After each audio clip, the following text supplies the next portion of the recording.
Congratulations, you finally made it to 4 p.m. You know what that means. Happy hour. It's time to kick back, relax, and dive into the world of sports with the Young and Norvelle Show. Whether you're catching up on the latest scores, analyzing the big plays, or gearing up for tonight's games, we've got you covered. So grab a cold one, settle in, and let's talk sports. Here they are, Patrick Young and Terry Norvelle. All right, here we go, putting the wrapping touch on a busy sports week. It's been a fun week. We've had some good shows, great topics, and we're going to go ahead and wrap it up with a terrific Friday edition. Hi, everybody. Terry Norvelle sitting right here in our beautiful studio. We hope to hear from Patrick Young a little bit later. Brent Beard will join us as normal, I think right at the top of the 5 o'clock hour, and we have a bunch of topics to cover. In addition to all we've got SEC basketball, huge Saturday tomorrow. Big game will break down between Florida and Tennessee. The rematch for the Vols. They got whitewashed in Gainesville several weeks ago. They got beat by 30 points. And as I welcome Zach Rothrock to the show, I can't remember, Tennessee was ranked number 1 in the nation that night? I think that was one of the big stories. They had never or hadn't knocked off a number 1. I think, weren't they number 1 in the nation that night? When they played here in Gainesville a couple weeks ago? Yeah, for sure. When they lost by 30? Yeah. Lost by 30. Big game, revenge on the mind. And there's several other games I'm really interested in just from a fun standpoint. I think Kentucky's going to win the game. But Arkansas, coached by John Calipari, goes into Lexington tomorrow. Did you know that, Zach? First time. Yeah, it's going to be, I think it's going to be a pretty loud welcome back when he walks in there. I do too. The bummer about that game, unless I read this wrong, that's a 9 o'clock tip. I think they're chasing, I think it's North Carolina Duke, even though that game doesn't have a whole lot of panache. Carolina's, on the fringe of making the tournament. Carolina's not real good this year.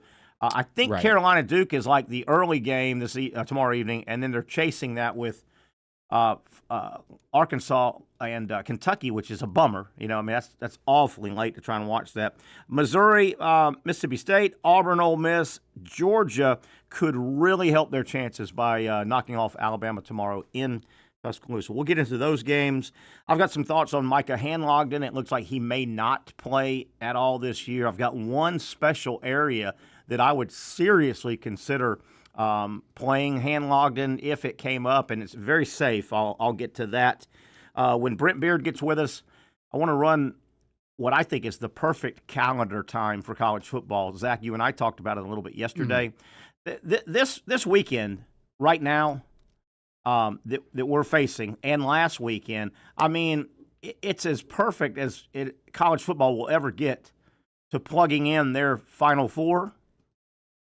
There's 2 semifinal games and the national championship game. I'll run that by Brent Beard. It looks like Billy Napier is about to make another coaching hire, but it looks like it's going to be on the defensive side of the ball. If that's true, just another bummer for the Gators, man. I hope I'm sitting here just pepper and salt and maybe some barbecue sauce, and I got my fork and my knife. I hope I'm sitting here during the season, at the end of next season, eating crow like crazy, because I literally, and I will not back off, I was calling for Napier to get fired if he did not fire himself and get an offensive coordinator. And if he doesn't, and they are better than I think they're going to be, if he's still running the game, I could live with Napier saying, I've got a dedicated game manager, a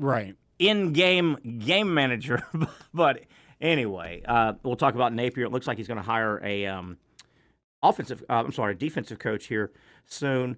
How valuable is just making the Super Bowl, especially for non-stars in the league? You won't believe the payout for the two teams just to make it into the big game. I've got those numbers. And, guys, I think we've got Patrick coming on. Before we get to Patrick, we have an early leader in the clubhouse, folks, for dumbest athlete comment of the year, and it will be hard to top this. I think so. To top this. And Patrick, as we welcome you, Patrick Young, the good news, it's not you or me with the dumb comment. We're not the ones. That's good. That's great. I'm great. And you have said some things. I have said some things. You have said some things. And you. Yes, we have. You have said some crazy stuff. Ain't no French talk over here. We have said a bunch of crazy stuff. And Zach Rothrock probably could win it out of us. I mean, he's the loose lips guy. Zach's the loose lips guy. At times, I could potentially be. Yeah. Hey, Patrick, he's almost head to toe wearing his Gamecock stuff. You're right. Zach did say something the other day that we were both like, "What? What was that, Zach? What was it? Oh man, it may have been about a food item. It may have been a controversial food dish. You're like, nah, it's trash. Never, or I don't know. It might have been. Was it? You're talking about when I spelled bouillabaisse? Bouillabaisse? No, that was impressive. That was impressive. No, that was good. You spelled bouillabaisse. Was it the one about somebody was eating possum or whatever? We talked about some athlete. Oh my God. Who was the athlete who was eating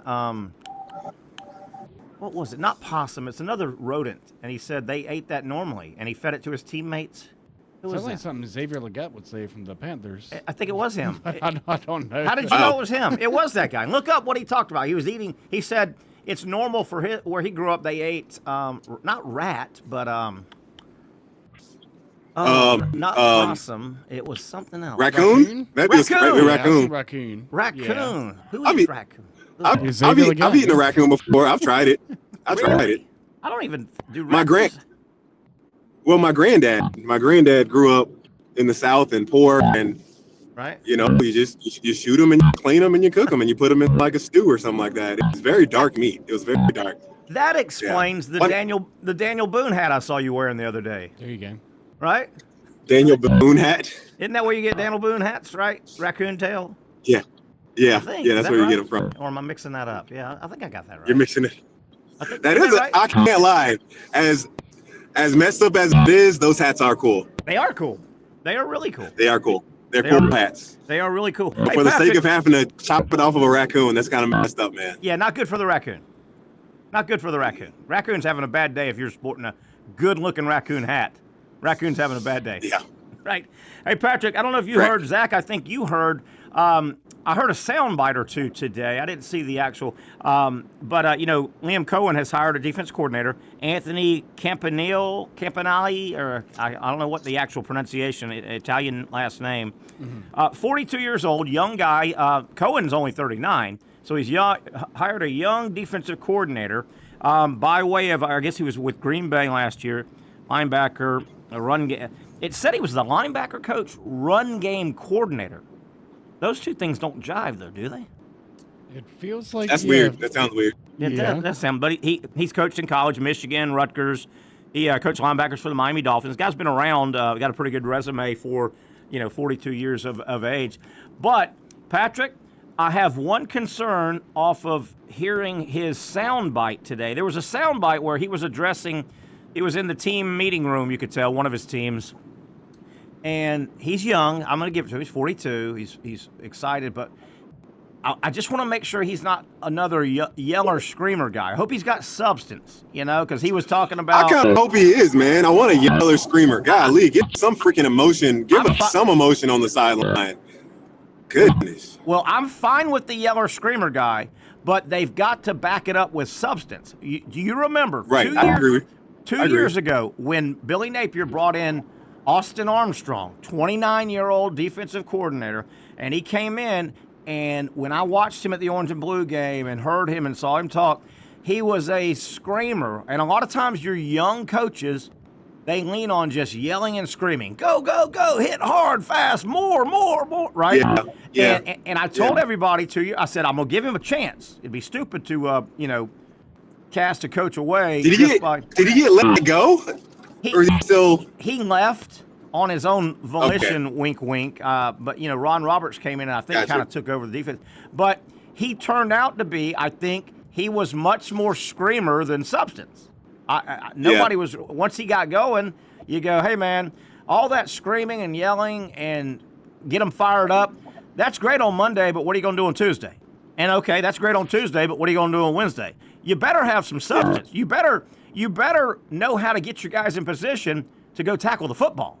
I don't care if you whisper. I don't care if you whisper it or you scream it like Axl Rose. You better be able to have some substance. I hope this guy has substance. I hope he's not just a, rah-rah, stir-him-up guy. That's all I'm going to worry. I'm going to give him a chance. I'm going to give him a chance, sir, Patrick. Give him a chance. Hey, Zach, I have 2 tickets left to give out on Saturday if you and your wife would like to come to the JU Dolphins and the UNF River City Rumble game. Let me know, brother. Wow. All right. Now, those aren't my 2 tickets, are they? No, I already sent you your 2 tickets. Yeah, I saw that. I thought you just went to a higher bidder than me. Oh, you're just giving those tickets to somebody who paid you more. Well, what's frustrating is, I'm sure we all 3 have had instances where we went through the work to get tickets for somebody or something, and then they back out last minute. So I got 6 extras, and I'm like, I'm not going to waste these, and I have plenty of other people that would enjoy these. So, are they? Yeah, man, it's. Are they paying you for your services over there on the TV end? Are they paying you in tickets, or are they going to give you any cake? No, they're paying me money. Okay, and they're paying me in beer. There you go. They're paying me in JU Dolphin beer. Oh yeah, so I'm pretty much done with my dry January. Will I be able to get a JU beer tomorrow? Yes, you will, sir. You and Zach. They serve beer in the historic Swisher Auditorium. They sure do. It's the only place you can get JU Dolphin beer is in Swisher Gym. Huh. If you guys come at 5:00, you can come and join me in the tip-off room and get some free food and some free beer there. There is a rumor, Zachary Rothrock and Patrick Young. There is a rumor. All right. It has. I bet you I've been stopped 50 times today around town. There is a rumor. I'm sure that Terry Norvelle, former star athlete at Jacksonville University, and the name, there are numerous roads on campus, Terry Lane, the Terry Auditorium, many things are named after me. Never mention how humble you are. Very much. And there is a rumor going the most around. Humble guy. There's a rumor going around that I am going to make an appearance at the Jacksonville University basketball game. I think they're going to give me I don't want the cat out of the bag, but they're probably going to give me an award at halftime or something like that. And they're probably going to want me to speak a little bit, Pat. He's a country singer. Okay. There's a rumor going around. Hey, Zach. About me and you. Zach, okay, if you want me to say a few words, maybe you want me to talk to the team before the game, okay, I will. Wow, don't twist this guy's arm. Okay, all right. Don't twist this guy's arm, please. And if they tell me to join the band, I go, well, look, I don't have anything prepared as I pull. Oh, gosh. I'm glad you said that. No, hey, I'm glad you said that. It's you guys know Swisher, you may or may not. It's a small gym. Tiny little gym. Intimate, we call it, intimate. Yeah. Oh, we lose Patrick? He was saying something great. He was going to wow us. But, Zach, I kind of, you know me. I want to go there tomorrow, be kind of innocuous, just kind of, get to my seat and enjoy the game. But invariably, they're going to notice me, and generally it's a spotlight moment. And, they'll stop the kiss cam. They'll say, oh, there's Terry, can you come on down? I don't have anything prepared. Yeah, I'll go ahead and come on down. Yeah, I could see literally all that coming. What's the outfit going to be? Something like pink, hot pink? Now, why would you say that? Potentially something. I don't understand why you would say that. I think going to be dressed wearing like the same type of stuff that like a Kim Mulkey type outfit. Okay. That's what I can see. And I just don't. And I think I'm in a deep line here for this. I'm way back in the back of the line. I just don't like her. She's just not likable, is she? I think that there's a general consensus around the sports community that feels that same way. Yeah, I think so. Very unlikable, isn't she? Yeah. She really is. I like Dawn Staley much more and I think Dawn Staley can get on your nerves a little bit. She's not the most warm and fuzzy. If you're on the other side, maybe. Yeah. I'm always on the side that Patrick loves him some Dawn Staley. Oh, yeah, she's my favorite. I like Dawn. Patrick I like Dawn a lot. I mean, she's not perfect. Yeah. She's but got something about her. But you remember, Terry, last year, Kim Mulkey, that whole article was coming out about how she and like she wanted to sue. And look, I haven't heard anything else about it. She didn't sue. So, and it was all just saying how nasty she is. Yeah. As a person. So I can see it, man. I can see it. Yeah. There's, and I'm not going to sound stupid if I say I'm not trying to be mean, but there's just something that rubs you wrong about certain people. And she's got that trait, at least exteriorly. She carries it around. That may be her outside voice, if you know what I mean. She may have a much better inside voice, but man, is she unlikable. She just comes across like you would like to, in a nice way, just punch her punchable face, in a nice way. In a nice way. In a nice way. I would say more so like, I don't know, instead of punching her in the face, maybe like, I don't know, putting something in her cereal. Put some like not poison, but something. I want to give her hot milk in her cereal. I want to put hot milk in her cereal, not cold milk. Hot milk. You guys know what I mean when I say a punchable face. That's kind of a comedy line. You say so and so's got a real punchable face. Steve Buscemi. Steve Buscemi. And sadly, that's a bad joke because he actually got punched in the face last year by a random person. I remember that. I remember that. Kind of a TMZ story. I remember that. Just walking, someone just randomly punched him. It wasn't an altercation or anything. What do you think of him? I think he's a good actor. Oh yeah, he's fantastic. He's a fantastic. He really is. Mr. Pink. Yeah, Mr. Pink. He was really good in Fargo, the movie Fargo, and he was really, really good in the miniseries Boardwalk Empire. It was an HBO series. It wasn't a miniseries. Yeah, it was, wasn't it? It was like 6 seasons. Oh, okay. I guess it was on for It's a fantastic mini-season series. Did you watch? Yeah, it was good. He played Nucky Thompson. Remember that? Yeah, that's right. Dude, I'm into. I realize these are my favorite shows, like Breaking Bad, Ozark, kind of like illegal activity and trying to figure out how to make it work with the gangs and building your empire. Those are my top shows, man. I can't lie to you. I thought you got plenty of violence.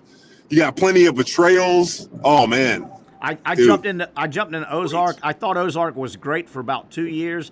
It went too long. They jumped the shark and they should have. You think it went too long? It was only 3 seasons. Yeah, it went too long. By that third season, they were rehab. I mean, they jumped the shark. They should have ended it. I'll tell you a series that had the foresight when they went to production. It was understood that The Sopranos was going to be 5 years. They said, and they pretty much knew they were going to have a hit. They think, but they said this is going to be a 5-year run. We're not doing 8. We're not doing 9 and losing the quality, because it's hard to bang those things out. Yeah, particularly dramas. It's really hard to keep the drama series at the high level. Comedy, especially Terry. Comedy's if you're killing people, if you have shows that are killing people, you're going to have to reintroduce some new characters and make them like, I don't know, a heel or a baby face in wrestling terms. Good point. And if you're killing people in your series, from a realistic standpoint, how many times can the star be in a shootout, for instance, and still not get hit? Not get hit, yeah. Or get killed, Oh, man. Doesn't it drive you crazy in movies where the protagonist is running sideways and one of the bad guys is shooting the machine gun and all the shots are behind them as they're running? Hey, there have Yes. There have been people that have broken down, and Zach, you'll like this. You know, if you knew audio video and had the time, there have been people that have broken down movies, and they will literally say, by the way, in this Steven Seagal movie, he got shot at 1,221 times and didn't get hit. You know, in an hour and 50 minutes. You know, they'll count them up. And he fired 17 bullets and killed 15 bad guys between the eyes. Right. You know, you're right. like, Between the eyes. Yeah. Oh, dude. Please, Zach, tell me you watched Key and Peele. Please. Oh yeah, I've seen several of their skits. The comedy Dude, guy, they're funny as hell. They have a great skit of one of those old, like, Miami Vice kind of setting where I can't remember which one of the guys was the protagonist, but he was killing everybody with 2 fingers. Everybody just like snapping their neck with 2 fingers. The whole. Hey, if you're it's hilarious. It's hilarious, man. Hey, Pat, if you're going to keep showing off with the word protagonist, you've got to tell us all what that means. You learn this in elementary school. Is he the good or Your the bad? Your protagonist is good. Pro. Like me. Pro. Good. For. I'm for this. Or antagonist against. Or a Terry. Yeah, or a Terry. Protagonist. Good. Proterist. I'm a proterist. I like Pat, Terry. How do you like this, Pat? I was with Mike earlier. Good old Mikey Norvelle. Oh, you were? Yeah. Did y'all I spoke at Dirty Ed White. Just kidding. I'm kidding.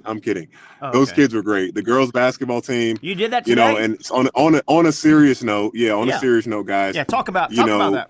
It was a superstar girls player that was killed in a car accident, a hit and run. Yep. She was a basketball player at Ed White, flag football and track and field at Ed White, and she died in a hit and run. She was hit twice early morning before school, and as you can imagine, it's been very difficult for the school and for the girls. And I just, I came in and just told them, 90% of our lives is how we respond to what's happened. What do we do with what happened to Alasia? We find a way to honor her with how we live our lives. She would, I guarantee you, she would say, I want y'all not soaking over me your whole lives. I want you to make the most out of what you got. And especially on the back, because I told them, we get so caught up in things we can't change and things we can't control, and it just makes us miserable. Wow. Instead of focusing on what can we do? What can I do to make this situation better? And then I got to just hung out with the girls for a second. Man, those high school girls are so funny. I could have stayed there. And chatted with them for hours, man. They were so fun. That is great. Great personalities, and, man. Absolutely. I'm trying to remember the story, and obviously, my niece has a daughter on the team, and then my nephew Mike, Yeah. And so we kind of, Mike approached me about the girls were having a tough time when they lost their mate. Did she get hit? It was near the school too, I think, right? I believe so. It was early morning, early morning at Ed White. I believe the person did get caught. The lady that hit her, and because she hit her, hit and run, and she went. Pulled into like a gas station or something and checked to make sure her car was okay. Wow.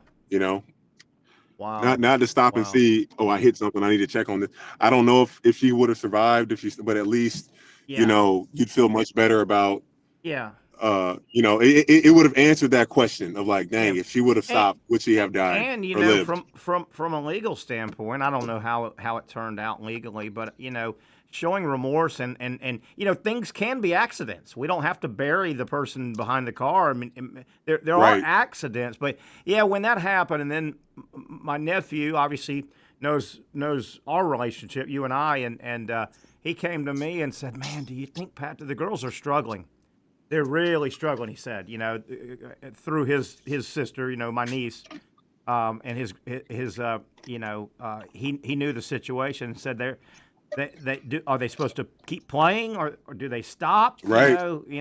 In the season, what to do, and hopefully, in a bad situation, at least hopefully for most of those young girls on the team that lost their teammate, might be the first real bout with death they've had in their life. So that can be hard. Yeah, You remember though? You I think remember it that is. when you went through death in your family, most likely, or a friend for the first time.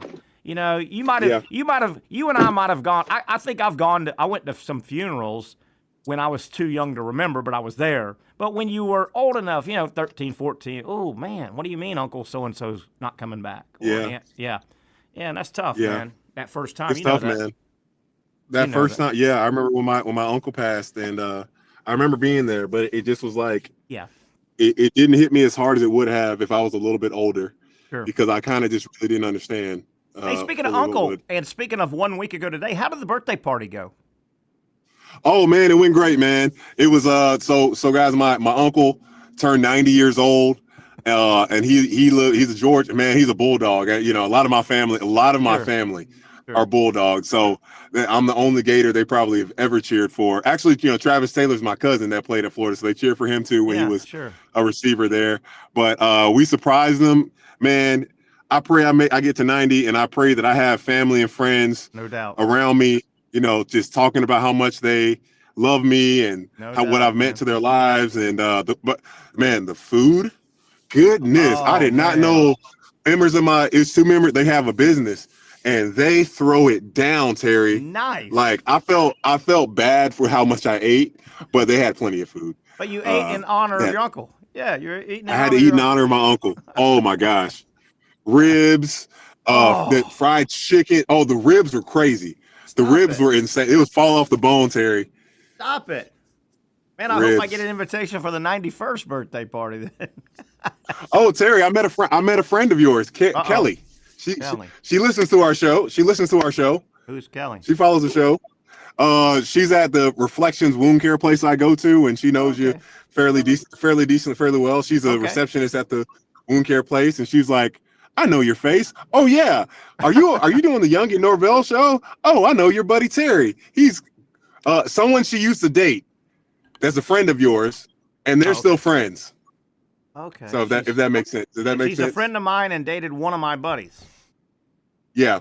Okay. They're not together. Apparently they're not together, but they're still friends. And I gave her a name. Come on, Terry. If she's listening, she's gonna be mad at you. She's gonna be mad at you. Well, I've got Alzheimer's, so that's one. Did she say nice? I was nice to her though, right? She didn't say that. Yeah, she said nice. Yeah. It's a good one. Woo! Scared me. Scared me there. Yeah, Terry. It's good. Yeah, you're good, brother. Because sometimes it wouldn't surprise me if you run into a woman that knows me and around this town and they say, "Hey, Patrick, here's a punch in the nosogram. Give this to Terry next time you see him." A punch in the nosogram. A punch in the nosogram. Shoot, can we give a punch in the nosogram to that MMA fighter? He might need a few. Dude. He might need a few punches. Are you talking about the Hitler? Yes. Oh, dude, that's what I led the show off. Did you hear? The early leader. We're going to talk about. Let's do it on the other side. When we come back, let's take a break. Side, all right. Let's take a break. We've got to, in case you take off in the second hour, because I know you got no, your game's tomorrow, right? But Brent will come on in the second hour, and you can stay on, obviously. But you and I need to talk Florida, Tennessee as well, and a hell of a Saturday tomorrow. But let's talk about the dumbest athlete quote in the clubhouse early. For the dumbest quote all year has already been turned in. This could win. This could win on the other side. Kyrie is up there too. Kyrie was up there for a minute, but now this definitely dethroned him. This guy, I think, dethroned him, and we'll talk about that. Florida, Tennessee basketball, a lot of SEC basketball. Patrick, I've got a thought on Micah Hanlogged, and it doesn't look like he's going to play, but I've got a thought I want to run by you on the other side. I might at least dress him out for one special occasion. I'll tell you what it is on the other side. One down, a long way to go on a Friday. It's a fun Friday. Stay with us right here on the Young and Norvelle Show on Action Sports Jack.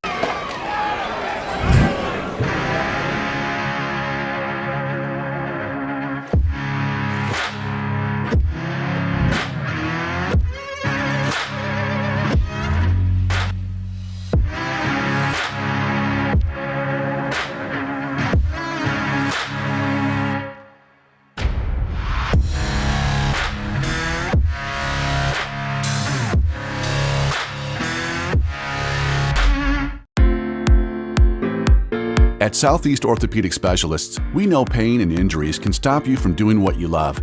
This is why our board-certified orthopedic specialists offer the latest in both non-surgical and surgical treatment options and create a treatment plan tailored to your unique lifestyle and goals.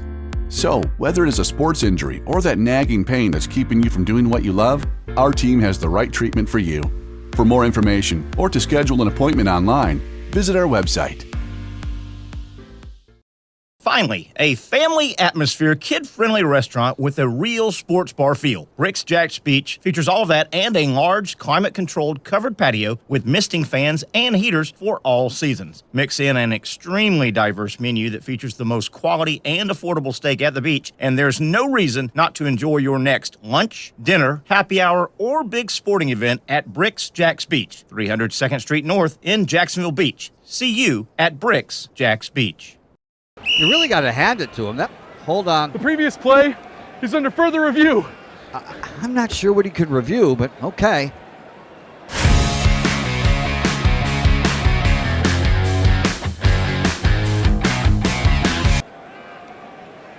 Sure has been a while. Dine in at Hurricane Grill and Wings for the football season. Well, there he is. Oh, what is that? The Action Sports Jax 24/7 network is streaming. I'm Stuart Weber, and I'm here to teach you a nice three-step process on how you can watch all your favorite programming from the Brent and Austin Show every weekday 10 a.m. to 1 p.m. or the Cup Date with me. It's fantastic. We talk NASCAR. It's a great time. Wednesdays at 1 o'clock. All right, first step, easy.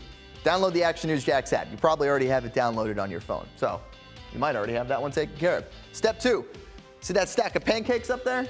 You click that stack of pancakes, and it's going to bring down step number 3, which is a full screen of all the different streams that you can click on, including the Action Sports Jax 24/7 stream. You click that, the video's rocking and rolling on your mobile device, you're watching all the shows you want to, and you're having a good time. You can also do it on your smart TV with the Action News Jax Now app. I do it on my Samsung TV at home. It's a great way to watch it on a nice, large screen for all the content. That's the Action Sports Jax 24/7 network. Hope you can find it. You trust CGC to make your water great, and now you can trust CGC with your plumbing needs as well. Fast, convenient scheduling, licensed and insured. A quick call away at 904-552-1242. You never know when you're going to have an issue with a shower, toilet, or maybe it's a sink that sometimes is easy to fix. All right, let's be honest. I'm not fixing anything. I'm totally staging this because when I have a plumbing problem, I call CGC Water Treatment and Plumbing. Trained professionals, transparent pricing, customer satisfaction. Small problem or even a bigger issue. Maybe you need a new tankless water heater or something a bit more intricate. The experts with 25 years of experience at CGC Water Treatment and Plumbing can do it all. Call 904-552-1242 or visit cgcwater.com. That's 904-552-1242 or cgcwater.com. CGC Water Treatment and Plumbing, an authorized independent Connecticut dealer. Florida license number CFC 1432579. All right, back we are Friday. Man, off to a fun, loose Friday, which is what they should be. Terry Norvelle, Patrick Young stepped aside, I think, to make a quick phone call. We'll get Pat back on. And then Brent Beard comes up at the 5 o'clock hour. A lot of topics. And, hey, this is a nice comment. Pat went over and spoke to the Ed White girls basketball team today. They're going through some stuff. You might have heard the last segment. They had a teammate that was, you may remember from the news last year, a teammate was killed, victim of a hit and run. The teammate was walking and got hit by a car early morning. I think it was near the school, and the young lady unfortunately passed away. Patrick went and spoke to the team. They were having a hard time, and Mike says, thank you for letting me borrow power. You don't have to thank me, Mike. He says, thank you, meaning me, for letting me borrow Patrick today. It was an awesome pleasure having him speak to the kids today. It was a beautiful sight to see so many young athletes locked in and listening to his message. Thank you, Mike. I'm glad that went well, and hopefully it helps some of those young people, deal. Again, man, when you're 16, 17, you haven't experienced, hopefully, you haven't experienced death in and around you very much. And, Zach, you're a father and married and all, but, you probably can recall when you, the first time your parent or parents had to say, hey, got to tell you something, Uncle Bob's died, Aunt Mary has passed away, and that's tough to go through the first big one as a youngster. Oh yeah, that's a tough thing to try to process. It really is, really is. I'm glad that went well. Zach, are you up to speed on this comment? It's an UFC fighter, and Dana White is just lambasted this UFC fighter. Have you seen the story or heard the story?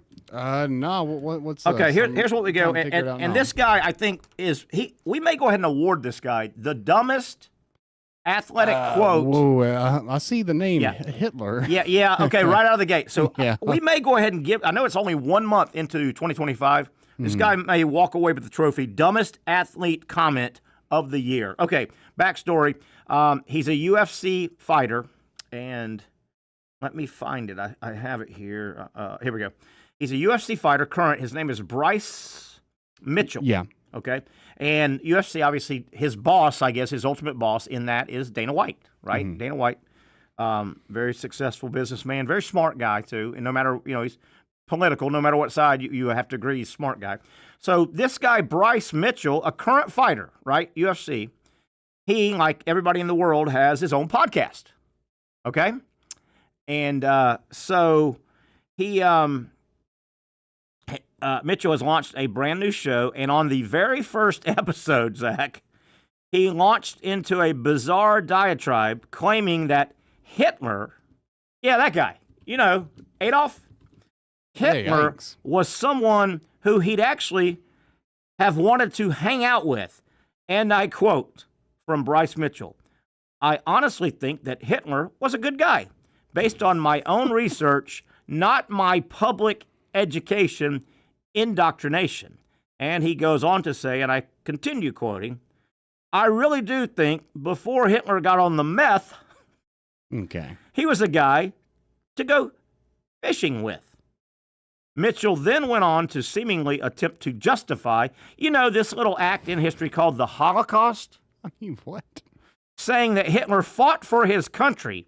He wanted to purify, and I feel bad even saying this stuff, but he wanted to purify, he being Hitler, his country by kicking the greedy Jews out that were destroying his country and turning them all into gays. Oh, boy. That's tough. So Dana White, who is his boss, obviously, he at a press conference obviously brought up, he says to the media, is Dana White, "I'm sure you guys heard that what Bryce Mitchell said. If you haven't," he said some probably, and then he just kind of trailed off. And then Dana White says, "I've heard a lot of dumb, ignorant beep in my day, but this one's probably the worst." When you talk about, this is Dana White, kind of trying to say, Bryce, maybe you don't know everything about Hitler. When you talk about Hitler, Dana White says he's responsible for the death of 6 million Jews, and he tried to completely eliminate a race of people. World War II was the deadliest war in history. 15 million military deaths, 45 million civilian deaths, and 25 million soldiers were killed in WW2. And he goes on and on and on. But to Dana White's credit, later in this, there's a lot of backlash. You need to kick him out and this and that. Dana White brings up freedom of speech, and he says, there is freedom of speech, and I do believe in freedom of speech, and he goes on to say, hey, any dumb blank can get a podcast, blah, blah, blah, blah, blah. But it was interesting that Dana White, free speech, here's Dana White, quote, "Free speech, I don't have to love it, you don't have to love it, you know where I'm at with free speech." So obviously, he is, they've had a stern talking to of this guy. Yeah. And Mike chiming in says Bryce Mitchell, absolute clown, got to be on set CTE. Yeah, potentially. Oof. I mean, there's a lot to unpack there. There is, but I mean, somebody not long. It wasn't that long ago. All right. I think Pat's back. Yep. Are you back, Pat? Back. We just basically went through the Bryce Mitchell quote, and I think you said you saw it, the Hitler stuff. My God, we may as well just give him the dumbest quote by an athlete all year. And you're aware of it, right, Pat? Oh, the dumbest shared opinion ever? Yeah, the Hitler stuff. My God. I mean, Yeah. And wasn't it somebody on this show not that long ago that brought up, or maybe I was watching another sports show, rule of thumb, Hitler, I don't care if free speech or not, anything that has that name, just don't use it. Just no to Hitler. Probably more than anything. But if you want to say if you want to talk about how corrupt power can be, because I'm sure Hitler thought what he was doing was good. In a warped way, I guess. Oh, I mean, yeah, in a way, definitely did. That was the big problem. Is he thought that he was doing the best thing to help the world make a better place, and that's what's so scary about it. That's why it is. That's what's so scary. Yeah. I'll tell you. Obviously, this is a sports show, and this is tied into this sports story a little bit. I'll tell you the one thing. One of the million things that really scared me about Hitler is my goodness, Germany. And I know they had allies in Japan and Italy, but Germany fought the world and almost won. I mean, that's what's scary. That crazy war machine was so big and so strong. I mean, they took on the world, the Allied forces, and threw knuckles with them for 4 years and almost won. We need a. You know what's cool? I don't know. It's cool. It's kind of crazy. Ooh. There's a show on Amazon called The Man in the High Castle. And it's like what the world would be like if Hitler won. Wow. If he did. Oh, it's pretty crazy. That is spooky. But yeah. Man, that's spooky. If it wasn't for weather, I guess weather had a huge thing to do with it. It's really hard to. It did have morale. a lot. I mean, he stormed through Europe. I mean, just blitzkrieg Europe and he went to Poland when people in Poland were still like they weren't advanced to having tanks. They were still fighting like on a horseback. Yeah. That war wasn't a thing that they didn't prioritize war. They just were like friendly, nice, kind people. Yeah. Just mind their own business. And here comes Hitler with the most advanced tanks and aircraft and just ruthless. Crazy. Just ruthless. Oh, let's spin off that, but that was just a terrible comment by this UFC guy. Kind of crazy how we've in football, blitz that term originates from blitzkrieg. Is that right? Yeah. Where else would it be? Yeah. Where else would it be? And thank goodness, sometime it's very close, like Hitler got very close, but thank goodness good seems to trump evil. Good seems to beat evil. Sometimes the battle is close, right? And it starts leaning the evil's way. But thank goodness good seems to always win out. Pat, I'm worried about Florida tomorrow when they go to Knoxville. Tennessee's real good. I know Florida beat them by 30 in Gainesville. But my concern is Tennessee has shot the ball so poorly from the outside. I know, right? All year. Pat, I want Florida to sneak in and sneak out before some of those shots are going to start falling for Tennessee, aren't they? I know, right? Yeah. Man, without a doubt, they're going to start falling. That's going to be frustrating. Okay, all these time, and y'all want to do it, of course. They want revenge. Oh yeah.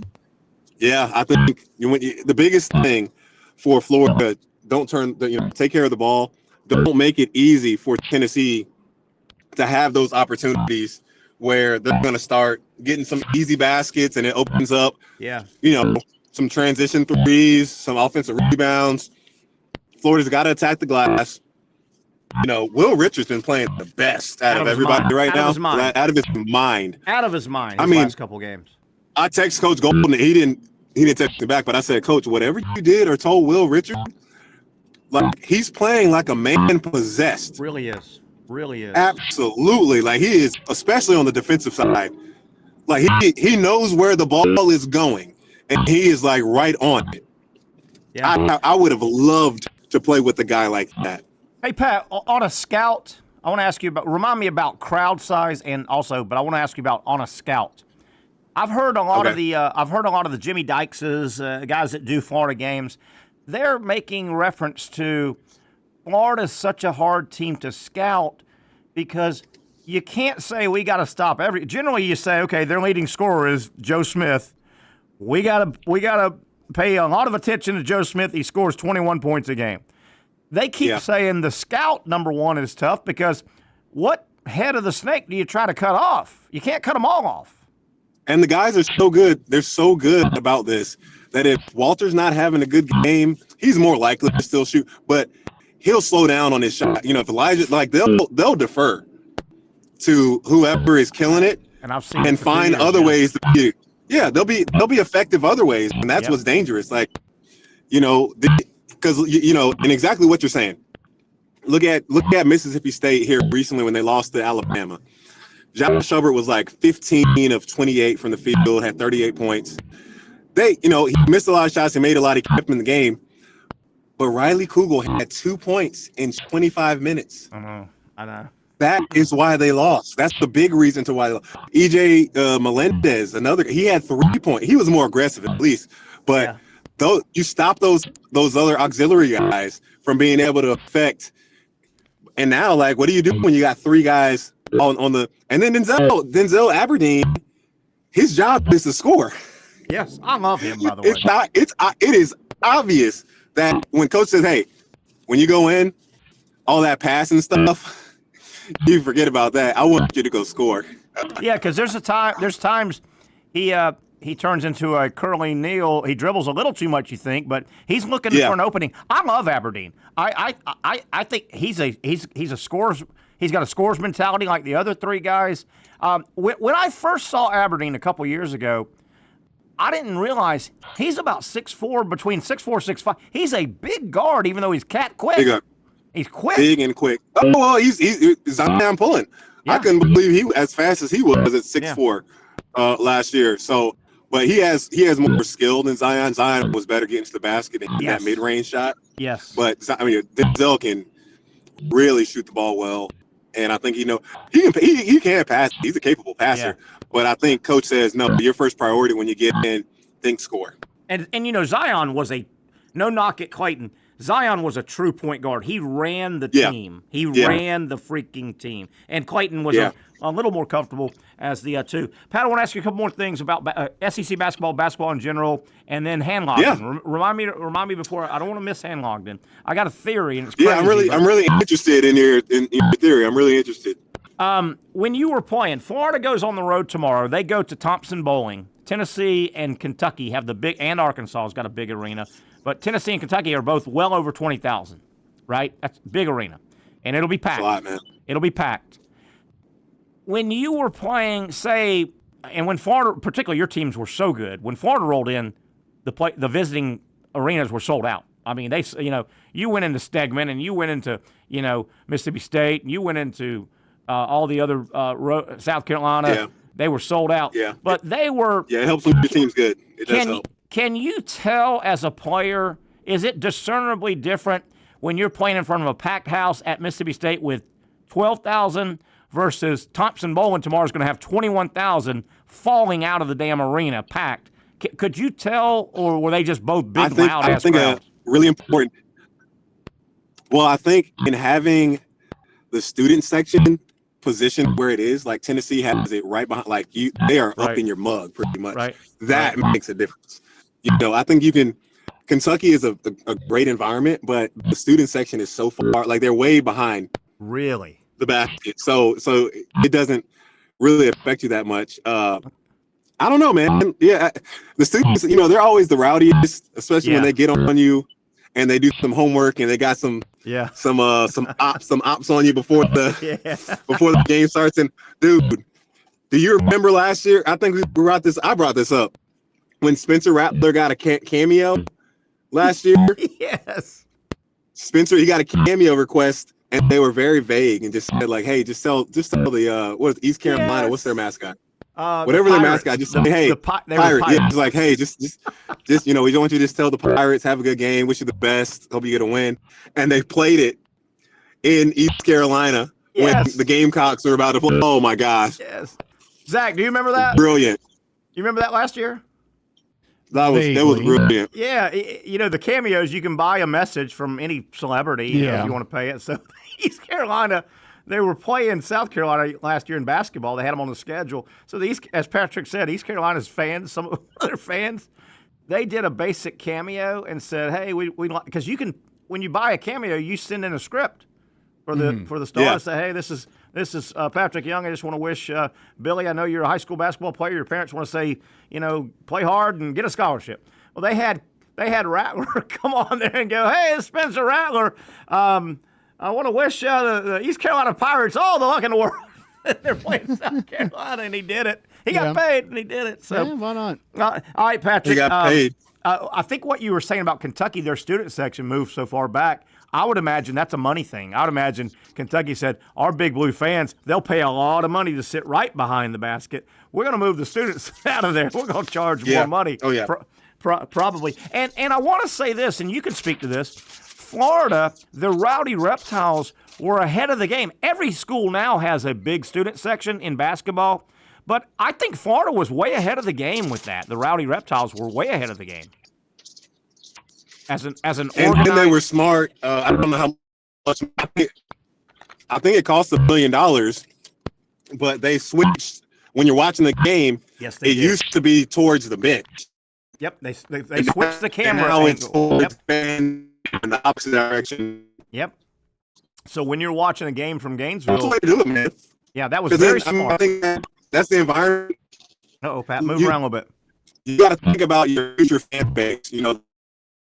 Yeah, and Pat, I'll have you move around a little bit. You're cutting in and out. But what Patrick is saying, somebody at Florida basketball had a smart idea about 2 or 3 years ago.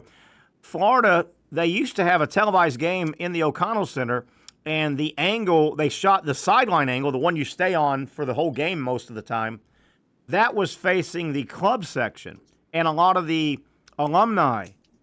And you never really saw the Rowdy Reptiles. They switched the camera to where they are shooting and you see the Rowdy Reptiles. It's just a great environment. But, yeah, those Rowdy Reptiles, I think they were one of the first to kind of have an organized student, a good, solid. They copied Duke a little bit, I think. Man. But it's good. Yeah. And I love what they do after the game now.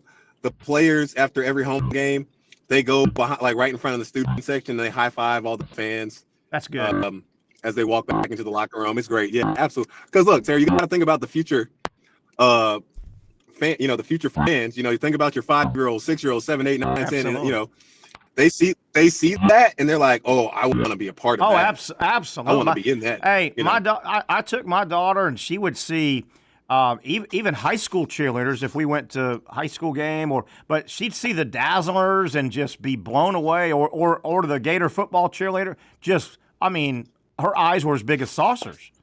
She just, those pretty girls, and look how they can dance, and the cool music, and so they're very impressionable. All right, Patrick, crazy idea I've got with Micah Hanlogden. It looked like Coach Golden came out again today or yesterday, I think, and kind of said it doesn't look like he's going to play. And that's a Micah decision. I don't know if you heard that. That came out kind of yesterday, and it hit the news today. I don't think it's 1,000%, but he said he doesn't think Micah's going to play this year. Here's what I would do with him, and I think you can get away with this. And this would be in March Madness, Patrick. There's a chance somewhere in March Madness, Florida gets locked up in a tight-ass game. As you know, March Madness, it's hard to win. It's hard to win games. You get in tight games. Patrick, if Florida, let me back up. I would have Hanlogden dress out and pretty much say, Micah, you're not going to play unless there's one special situation.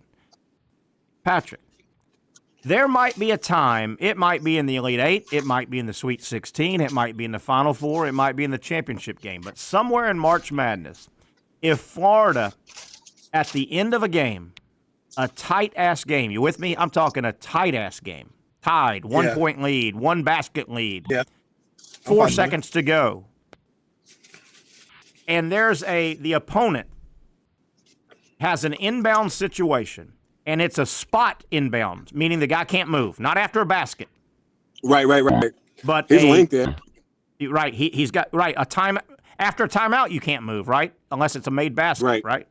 Unless it's a made basket. Yep. Let's say it's a Florida just scored to go up 2, and they scored inside 10 seconds, and they're up 2.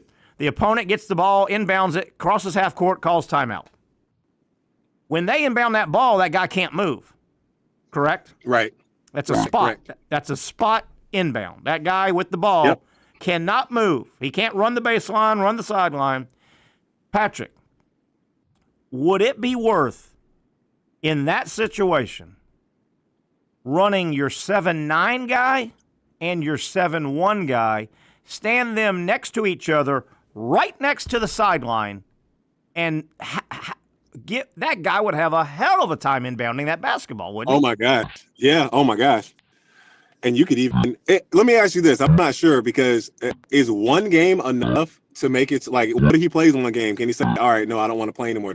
Can he still keep his red shirt? Or if you play one, I don't think over. so. I think you would burn it. Now, and he's got a couple of years, and you got to weigh all that stuff. You got to weigh all that. But it's just so weird when you can play 4 football games and still get your red shirt. But let a guy. It's probably 25% or something for basketball games too. Okay. The rule's going to be different if it's got to be, right. It's got to be something like that. Okay, let's throw that out. Let's throw that out then. But I want you to address that. But how about next season? How about next season when they're both eligible and Hanlogden's totally eligible and he's playing? In situations like that, why wouldn't you run those two guys? That's unprecedented. 7'9" and 7'1", arms 10 feet long each. The guy can't move. He's got to throw. Dude, that would be difficult, wouldn't it? And you have them trace the ball. Yes. Yeah. And they're standing right next to each other. Yeah.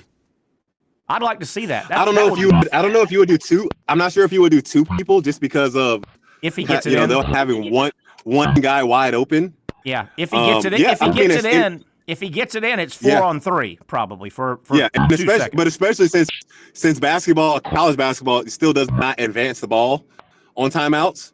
Yeah. Like if you still don't do that. So yeah. Ooh. But one guy over, like, yes, I mean, there were times for me at 6'9", coach would put me on the ball. Yeah. And just like you trace it, you jump, you just do all the stuff to just make it so hard for them to get a pass out. Well, okay. What about just the 7'9" guy? Just Olivier. Yeah.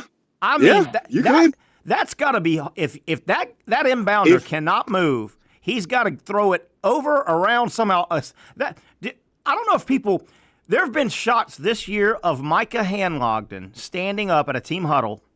Micah Hanlogden is a legit 7'1". Yeah.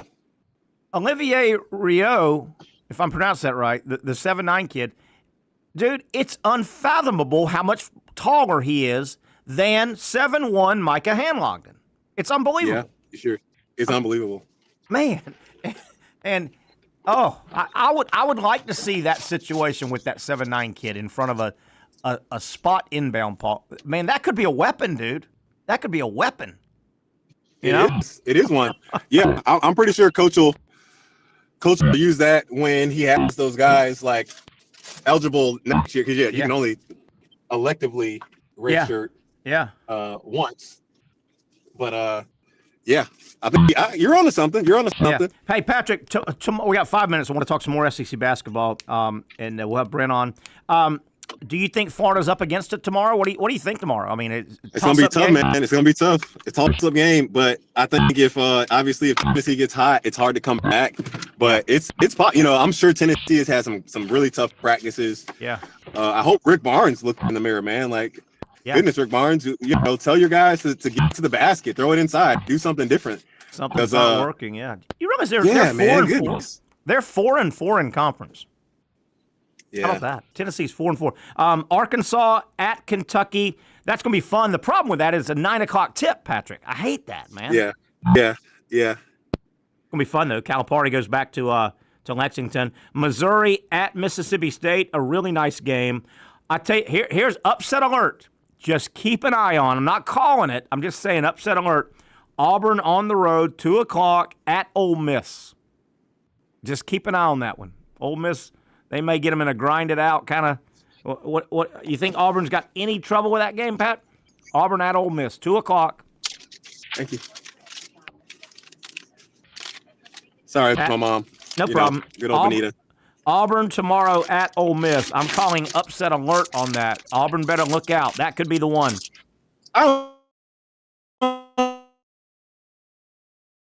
And we lost him. Pat, I wanted to hear your answer on that one. And then the one more SEC game that's big. Boy, Georgia, if they, Pat said this week, I believe, Patrick, you said this, if Georgia could go knock off one of the big boys, boy, that would help. That would help Georgia trying to get in. Yeah. Auburn, Ole Miss. They've been so close. Oh, it hurts when you've been so close. Yeah. They've come close. They played Auburn tough. They played some tough games. They played Kentucky tough, I think. Auburn, Ole Miss. I got one of those. My elbow hurts. I think that's an upset alert, Patrick. Auburn at Ole Miss. It could happen. Yeah. I mean, I need to see Ole Miss play a little bit better. Yeah. They did come off of a win. They are in a funk. They did just come off of a win, which you got to be happy about that. They just haven't been playing great. Yeah, definitely. But keep an eye on that thing. They're in a bit of a funk, and I think they're a little desperate. They're going to have a hell of a home court, I think, at home. And again, like I said, keep an eye on Georgia at Alabama. The cool thing about Florida for me, that's a noon tip. I'm happy. I love those noon tips on Saturday. Get it on, man. Get it on. Absolutely. So, Absolutely. I love it a lot. All right, Pat, stick around if you can. If not, we got Brent coming on. And anything you wanted to get out before we get out of here, hour number one? I don't think so. That's pretty much good stuff. Good college basketball coming out tomorrow. All right, buddy. We'll get out of here for hour one. We'll come back, take a break, come back for hour number two, the Young and Norvelle Show on Action Sports Jacks. For those dealing with pain from a sports injury, arthritis, or spine condition, Southeast Orthopedic Specialists offers innovative new non-surgical options. Our regenerative medicine treatments, including platelet-rich plasma and other regenerative treatments, use your body's own restorative cells to aid in treating injuries. These procedures are performed in our offices and typically require minimal downtime. If you want to get back to doing what you love, our regenerative treatment options may be right for you. For more information or to schedule an appointment online, visit our website.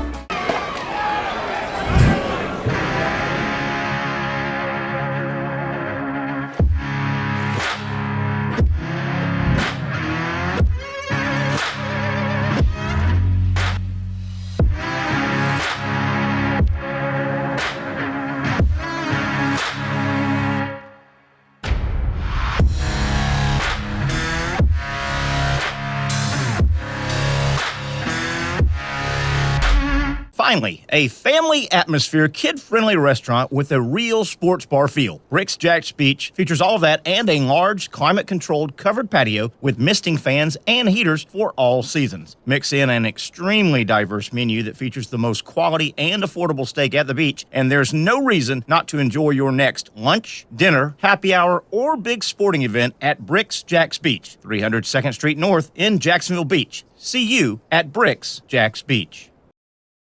You really got to hand it to him. Hold on. The previous play is under further review. I'm not sure what he could review, but okay.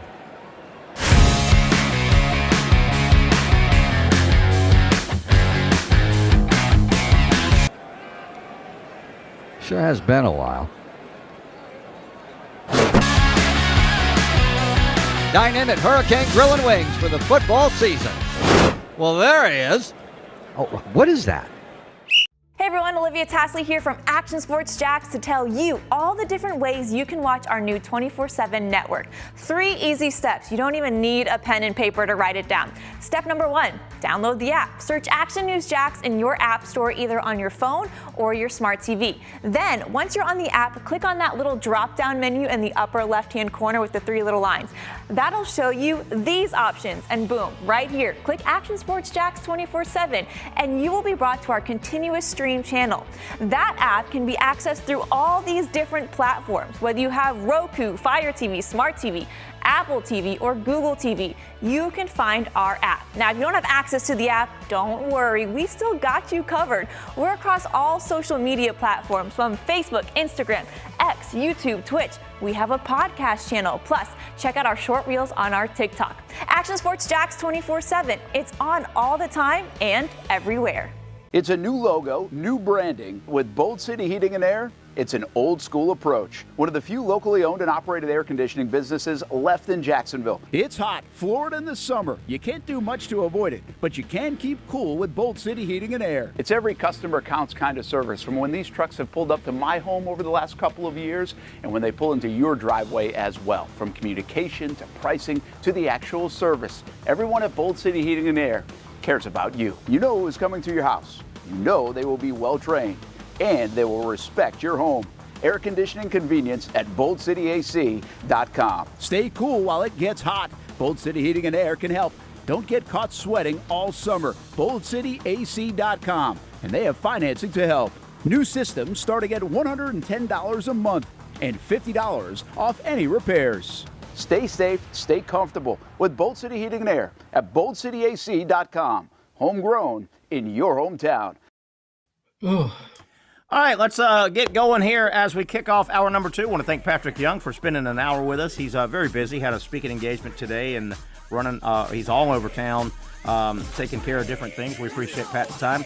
And as we welcome Brent Beard, you hear that song, Shot, shot, shot, shot, shot, shot. That's a drinking song, Brent Beard.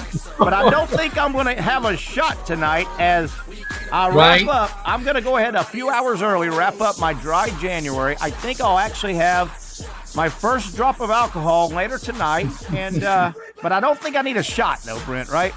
Well, yeah. Shot. I'm proud of you for going through your second dry January. In a row, You probably haven't been given credit for going through 2 months of it. How about that? So. How about that, Mr. Beard?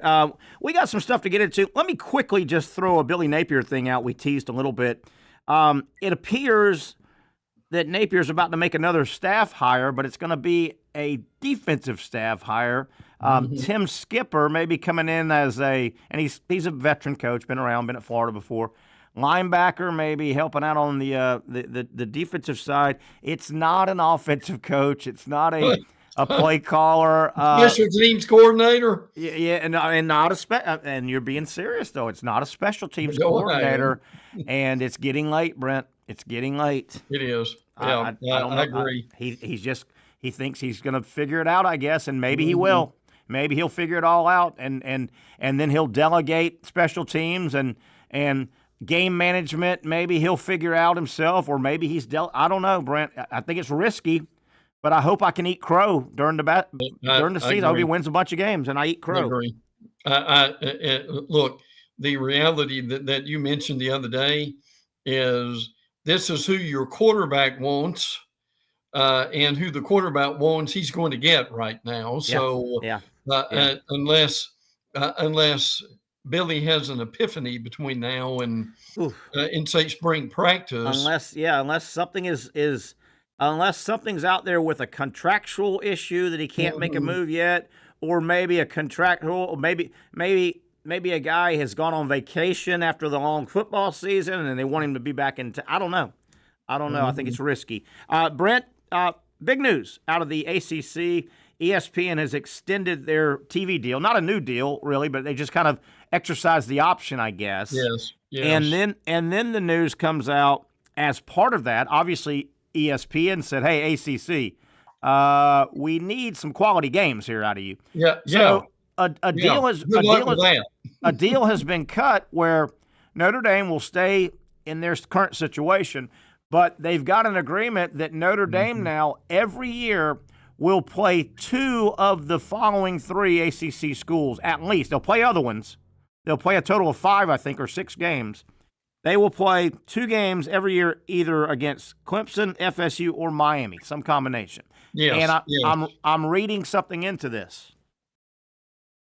FSU and Clemson are going to stay in the ACC.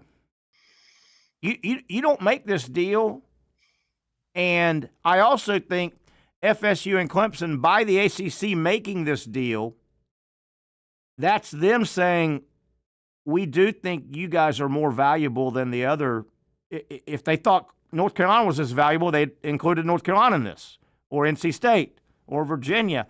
I think that gives FSU and Clemson a leg to stand on, saying, hey, see, you even admit we are the big draws in this conference, and we deserve more money. Yeah, let me tell you what my source at FSU has told me. Okay. And I will read this. I said, my question was, does this new deal with ESPN keep Florida State in the ACC? His reply was, it does in the short term, but not in the long term. Ah, interesting. We are still waiting to leave but the settlement would allow us more revenue yearly and a shorter grant of rights. The last part of this is we still long-term want out. How about that? How about that? Yeah, now let's get down to brass tacks here. They brought in Stanford, Cal, and SMU. Yeah. Now, let's be honest. If they stay, they get a little bit more money that will help them. Again, in the short term. Okay. But Terry, tell me, if you're an FSU ticket holder, and you hear this news, gee, it's okay that we're getting some more money, and they're appreciating us a little bit more because we're carrying more weight, and people want to see us more than anybody else. Yeah. But tell me how much more excited that would make you want to renew your tickets every year. Because SMU, Cal, and Stanford are going to pop up a bunch on your home schedule, right? They're going to pop up a bunch, and I'll expound on that. I'm glad you said that. That's very interesting. That it's not a done deal. That they're all kumbaya and hugs and kisses and going to be married forever. ... Yeah. And as well as I do, that stadium's about to open up in Tallahassee, and that is going to be a draw. New stadiums are draws. We're going to see that. We're going to see that here with the Jaguars. There's going to be a fun. There's going to be a 3 or 4 year draw where people will almost more than the field, the play on the field, going to the stadium's neat. Well, that'll run out after 3 or 4 years. So that'll run out. You gotta put product on the field, and that drive from Jacksonville to Tally and Tampa to Tally is not going to get any shorter. No. And that stadium's not going to draw you if you're playing Cal and Stanford, and I'm not sure. I loved watching SMU play last year. Yeah. But I'm not positive that's going to be sustained. Are they going to sustain that level of play? I don't know. Wow, that's interesting, Brent. That is interesting. Well, I think that's more of and I think that's a realistic way of looking at what's going on. Frankly, I mean, it probably will save them some legal fees, maybe. Sure. But still, the reality of this is they see Terry. I'm sorry. There's just no way to cover up the inefficiencies they've got as far as tough competition in that league. Now, obviously, what you want is Belichick to do something with North Carolina, and you certainly want Miami to continue to play well. Now, they obviously open with Alabama. That's going to help them. Yeah, that will give them more attention during the offseason, during the summer, than they've had in quite a while. Miami's killed the ACC. Miami, and I don't know if Miami long-term will ever get back to the heyday of the 80s and early 90s. And I know they got one in the early 2000s. But Miami's reign of terror was the 80s and 90s, right? They were and there were reasons, and we won't get into, and there were reasons that I think all 3 state of Florida schools benefited from ESPN popping up and all the TV exposure, and all of a sudden you saw late September, early October, girls in bikinis and palm trees waving. Miami, FSU, and Florida, 70s and 60s, didn't get on TV a lot. True. They weren't. There was a cartel. Brent. There was a cartel of 8 big boys that dominated the few TV slots that were out there. Oh yeah. Now let me give you the 25 FSU schedule. Okay. Obviously Alabama. Tell me if you've ever heard of this one. East Texas A&M. That was new. I saw that the other day. That was new on me. The old East Texas. Is that just like the JV team for Texas A&M? It makes you wonder. Kent State, Terry. Okay. At Virginia, Miami and Tally, Pitt and Tally, at Stanford, you've got a bye. Then you've got Wake Forest at home, at Clemson, Virginia Tech at home. Then your last 2 games are on the road with NC State and Florida. my God, your two best games Yeah. are non-conference, and it's not even close. Correct. And, I mean, Alabama rolls in that brand, and then Florida, even though it's on the road, that's your two marquee games. And with all respect to FSU Miami, I know that's been a great rivalry at times. That's not trumping Florida and Alabama. I don't think Miami's going to be as good as they were this year. No, I agree with that. And look, we both like Carson Beck and appreciate what he's done. But I can tell you this, Terry, Carson Beck as a quarterback can't do what Cam Ward did. Not at all. Not at all. And they've got to somehow, and it's not going to be with Beck's legs. There was a lot of bailout yardage. Cam Ward was great at bailing out a busted play.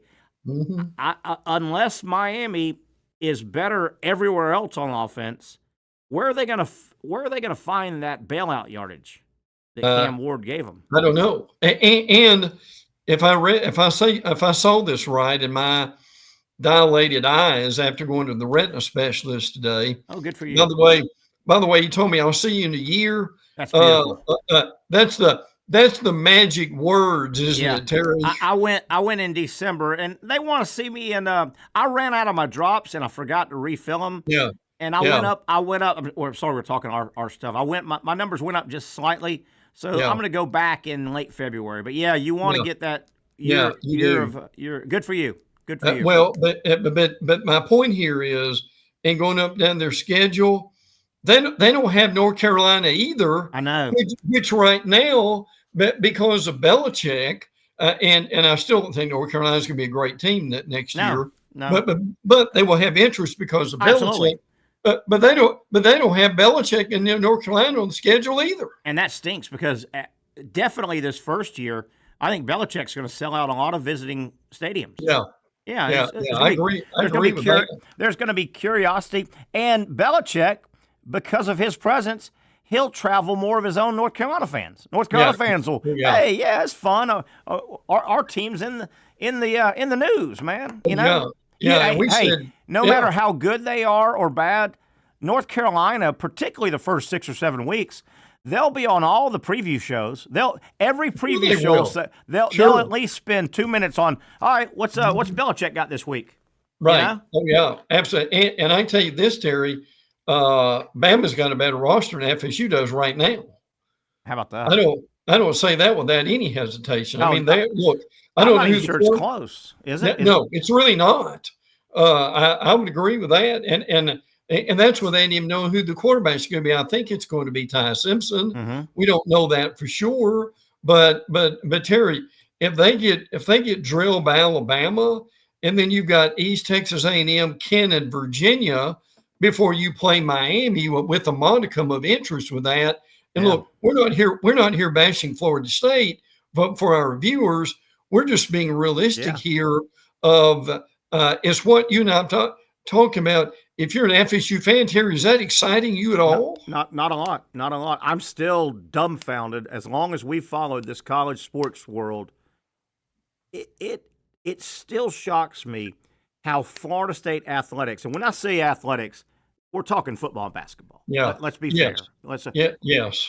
Florida State athletics has fallen off the cliff. Brent, I'll say it again.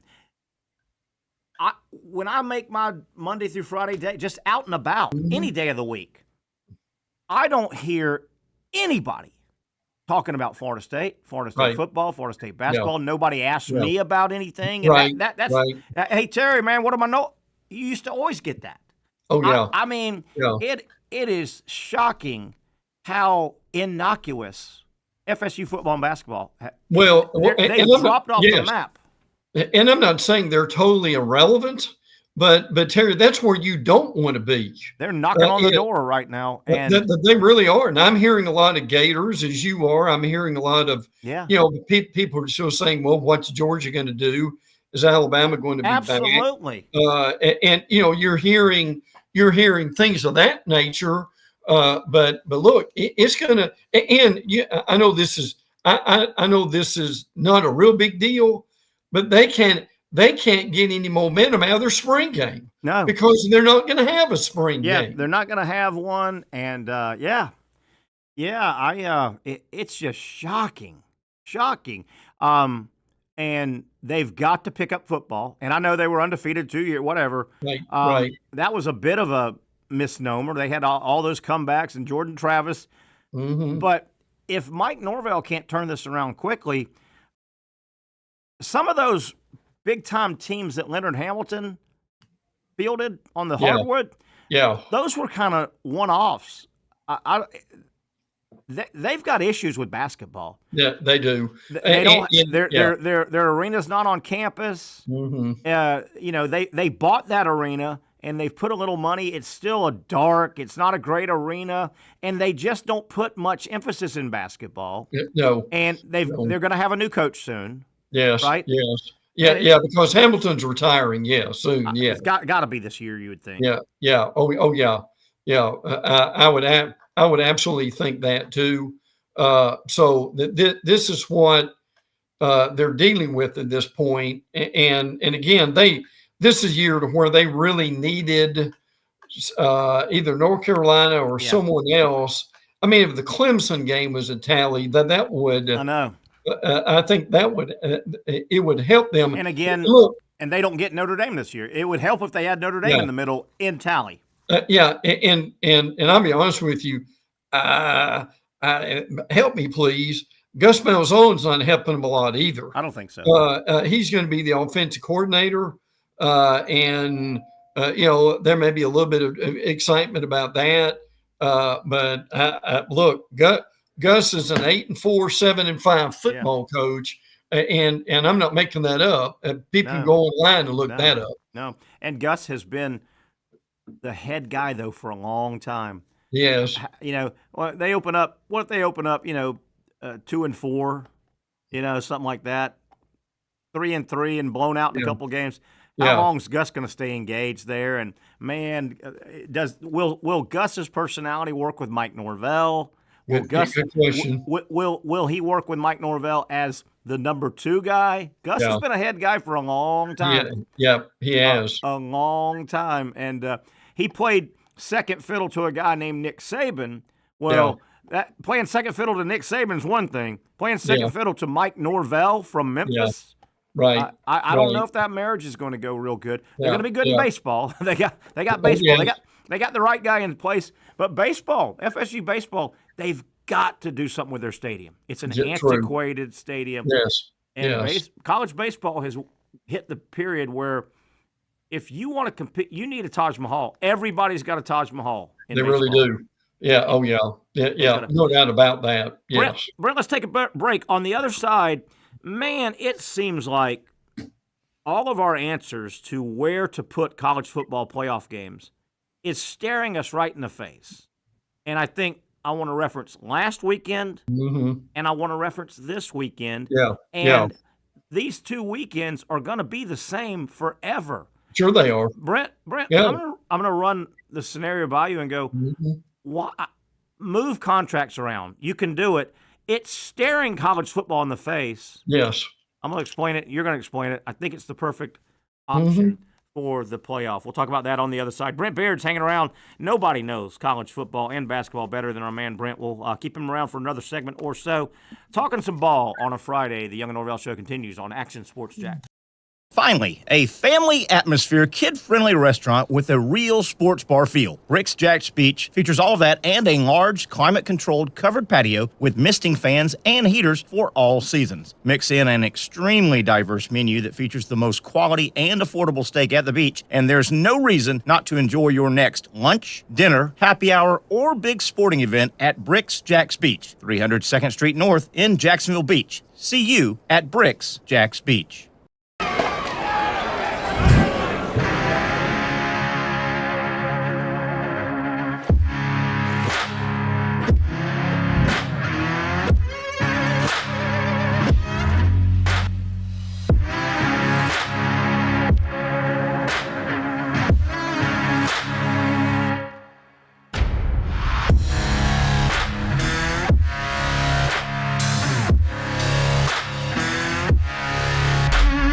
For over 20 years, Southeast Orthopedic Specialists has been providing the highest level of orthopedic and spine care to patients throughout Northeast Florida. Now, we're making that same great care even more convenient with Southeast Orthopedic Specialists Direct, a walk-in clinic where you can be seen for pain or injuries with no appointment needed. Staffed by orthopedic physicians and specialists, we offer everything from diagnosis and treatment to imaging and bracing, all with no appointment needed. For more information, hours, and locations, visit our website. You really got to hand it to him.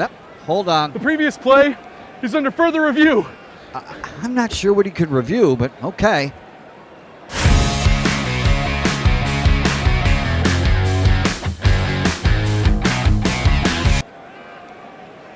Sure has been a while. Dynamic Hurricane Grill and Wings for the football season. Well, there he is. Oh, what is that? Hey everyone, Olivia Tasley here from Action Sports Jacks to tell you all the different ways you can watch our new 24/7 network. 3 easy steps. You don't even need a pen and paper to write it down.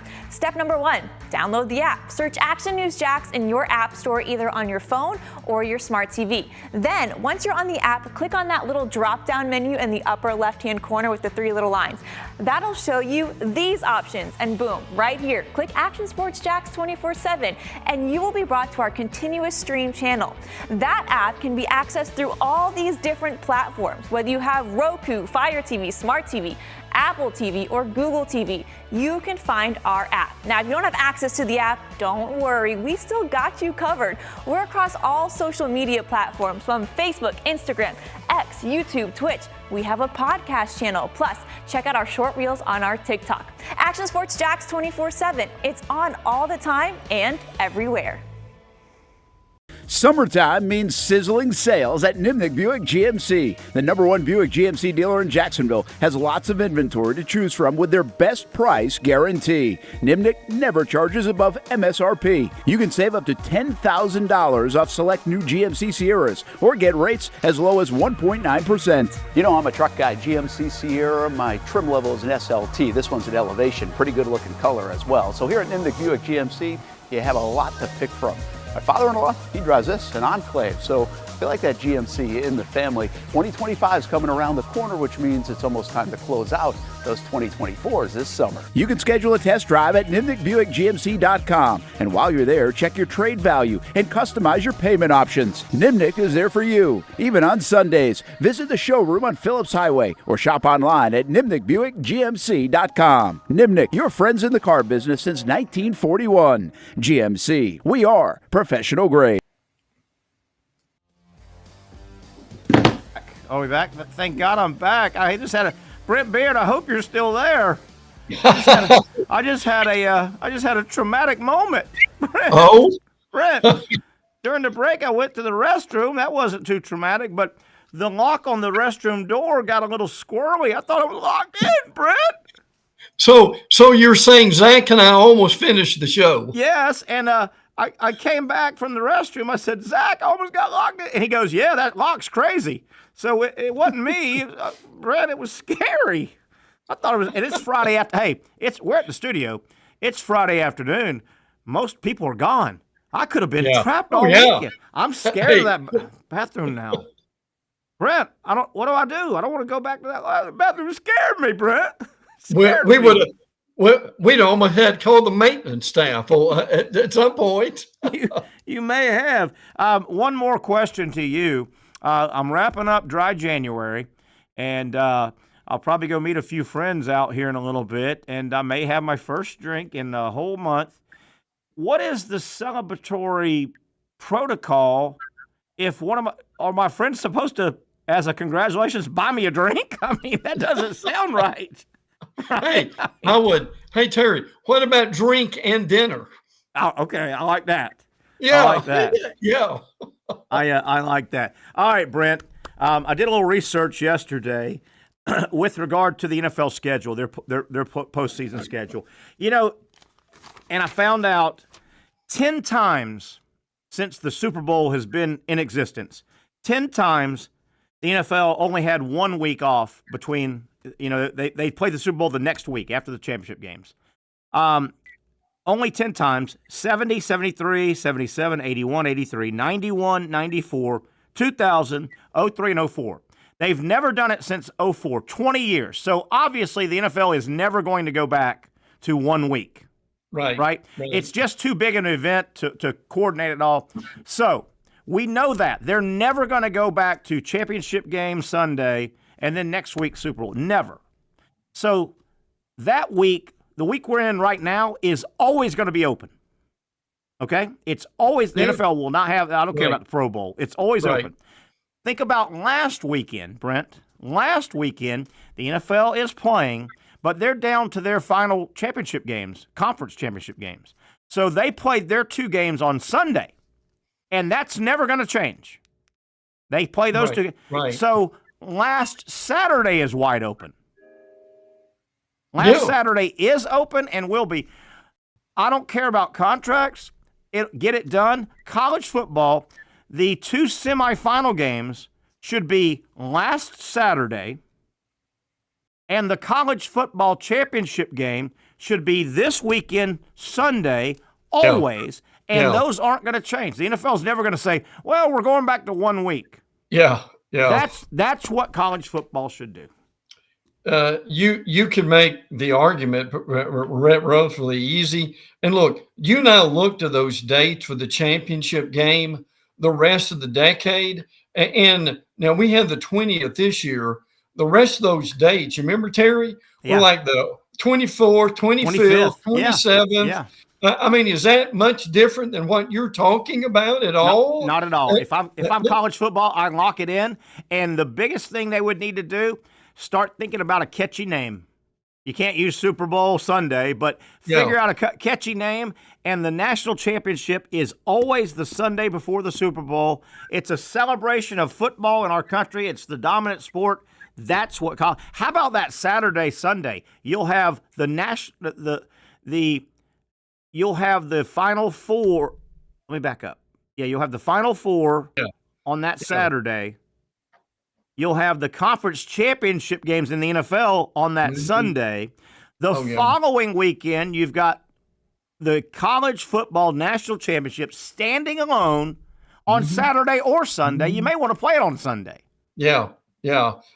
Terry, here's my approach to that with college football is NFL guys, what you need to realize is we're providing you with basically your labor pool. Yeah.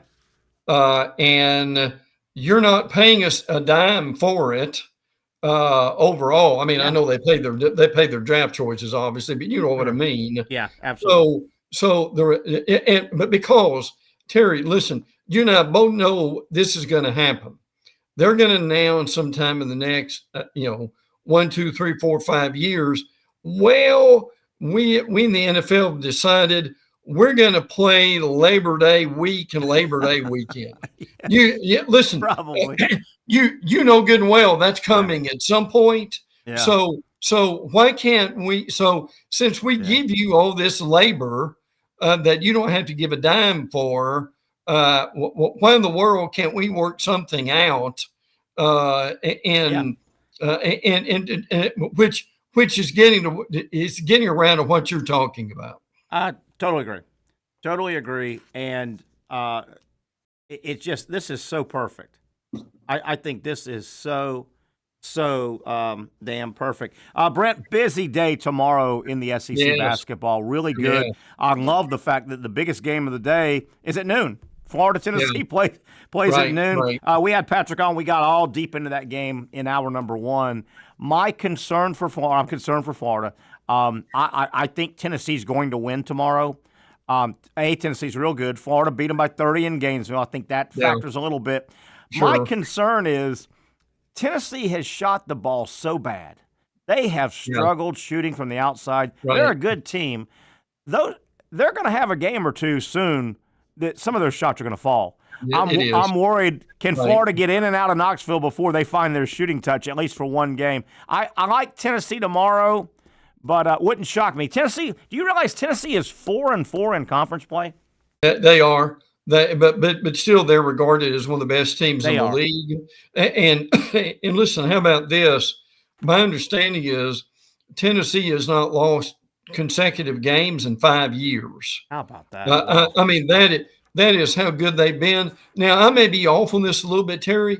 I heard this today from Blake Lovell of Southeastern 16, who really is a great basketball follow. He said, and check me on this, but I heard him say Florida's not won in Knoxville in quite a long time. Wouldn't surprise me. No, maybe more than 10 years. Wouldn't surprise something me. like that. Now, listen. This is something I want to mention too. Okay, your game day is at North Carolina and Duke. Duke. Okay. Why? Now, North Carolina is awful. That is low hanging fruit. Now, I know that Terry. I know they're not going to do Tennessee 2 weeks in a row. Yeah. But here's my argument with this: Tennessee, Florida, and I would even go so far as to say Auburn and Ole Miss. Are two. Those are two much better games. Much better than North Carolina and Duke are. Much better. And I know that show really likes when the big game, they finish and they throw it right to that game. Yes. You know, yes. Right. that noon tip-off. They love that. They go off at noon. They do.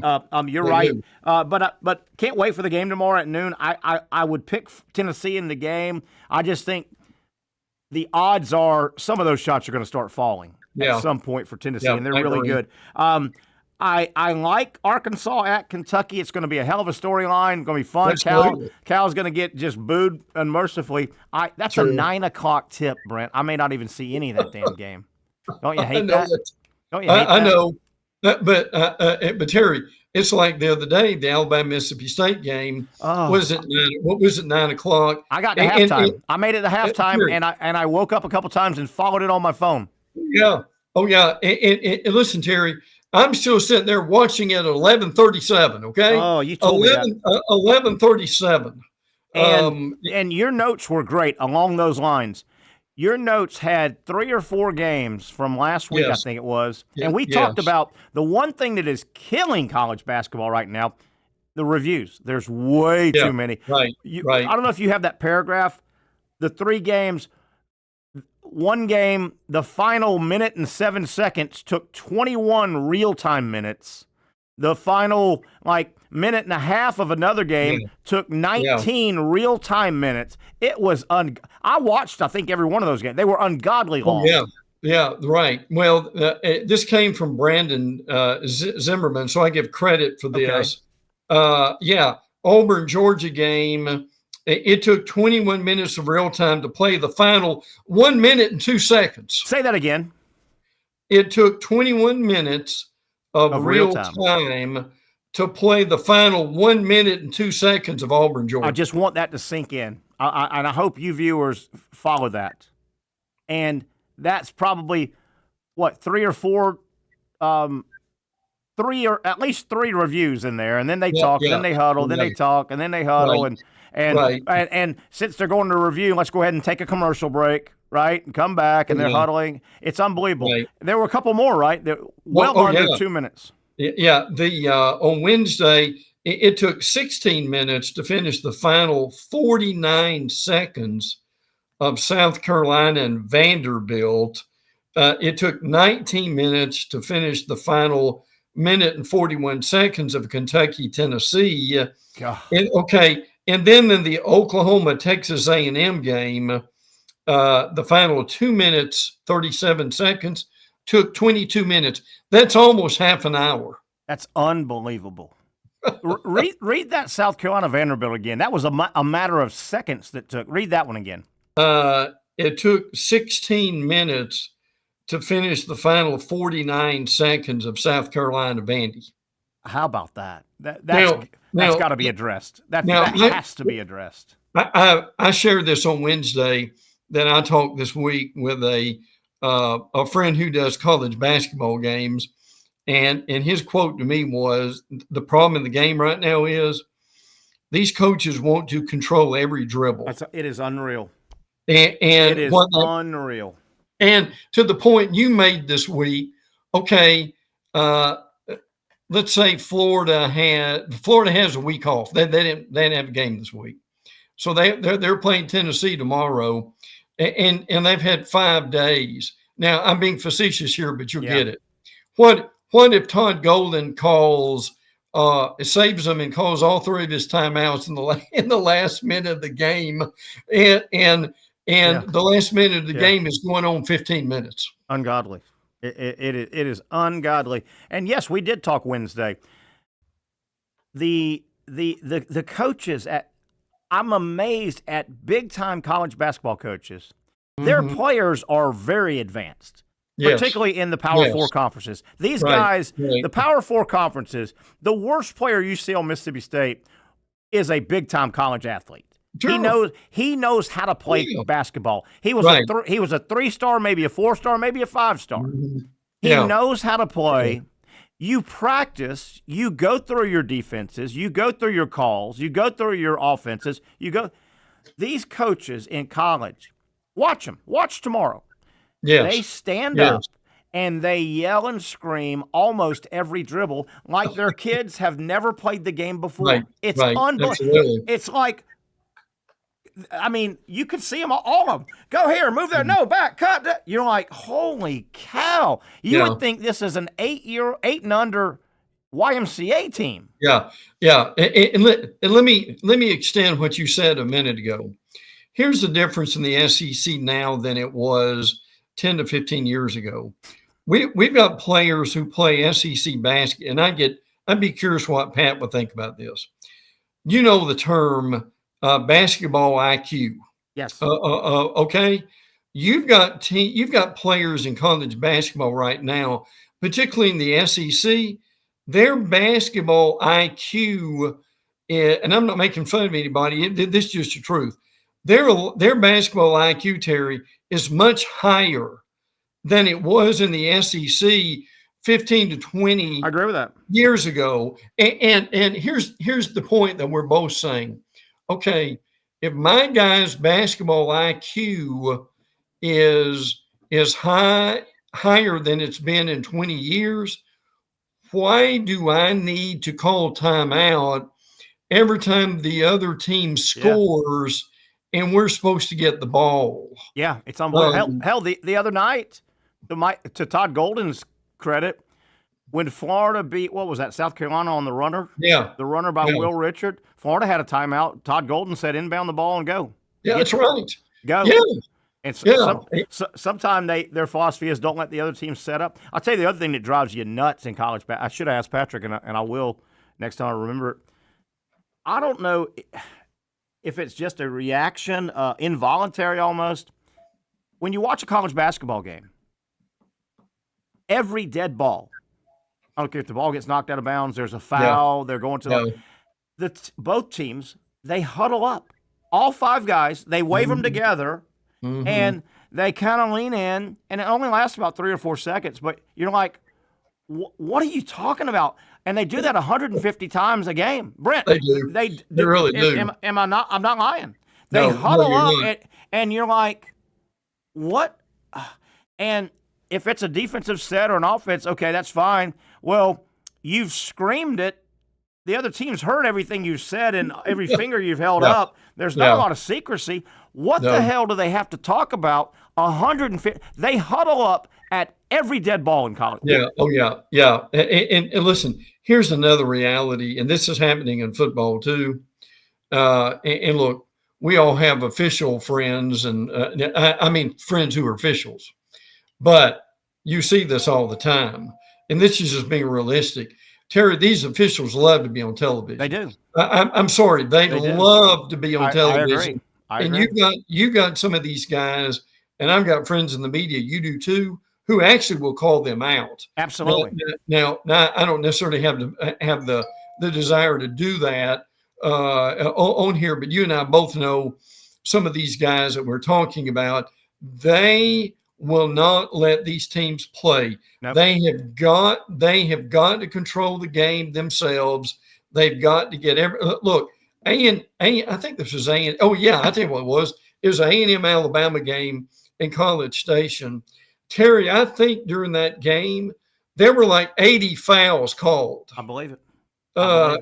Now, Terry, if you're Sankey, the SEC commissioner, and you see that, do you call the director of officials and say, well, they've got to huddle up on this. This this year it's as bad as ever. It's epidemic proportion now. Yes.